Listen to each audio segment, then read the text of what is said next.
پزیشکێکی کورد لە باکووری کوردستان بە ناوی عەبدوڕەحمان ئونەن بەهۆی توێژینەوە زانستیە پێشکەوتوو بە ناوبانگەکانی لە جیهاندا توانی ناوی بچێتە لیستی کاریگەرترین زانایانی جیهان بۆ ساڵی 2023.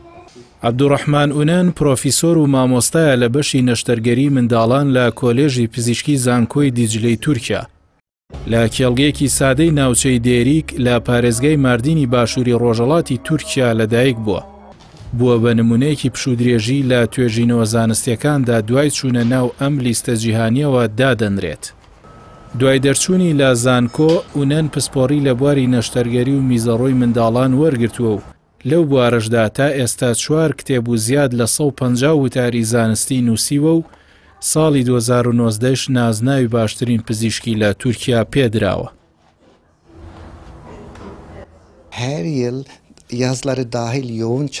بە پێی پەتی لە پۆلێکی خوێندندا دەم خوێند کە خوێندکارانی چەند قۆناغێکی خوێندنی تێدا بوو.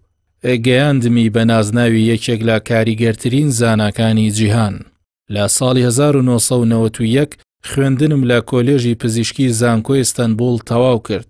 پسپۆڕیەکەم لە نەشتەرگەری منداڵان لە دیاربەکر دەست پێ کرد. بڕوانامەی پسپۆڕی نەشتەرگەری منداڵانم لە تورکیا و دواتر لە ئەوروپا بەدەستێنا.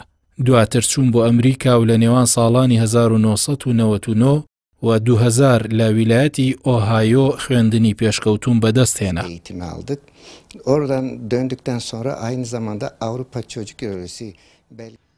ئونەن لە ساڵی 1967 لە کێڵگەی کویجووک سەر بە گوندی ئاداکەنتی سەر بە پارێزگای ماردین لە باکووری کوردستان لەدایک بووە. بۆ ماوەی 5 ساڵ ڕۆژانە 4 کیلۆمەتر ڕۆیشتووە بۆ گەیشتن بە قوتابخانەی گوندەکە.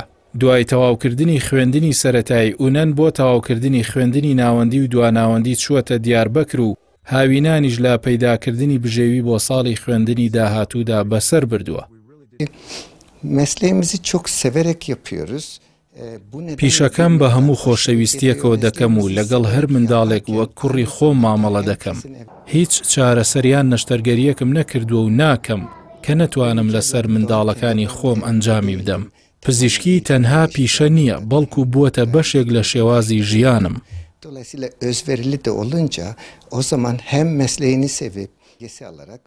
لە کۆتاییدا عەبدوڕەحمان ئونەن پێی وایە هیچ پاساوێک بۆ تەمەڵی و پاساوهێنانەوە و خۆشاردنەوە نییە، چونکە مرۆڤ ئەگەر بە جددی و نیازێکی پاکەوە کار بکات دەتوانێت بگاتە لووتکە و ئامانج و خەونەکانی بەدی بێنێت هەرچەند قورس و گران بێت.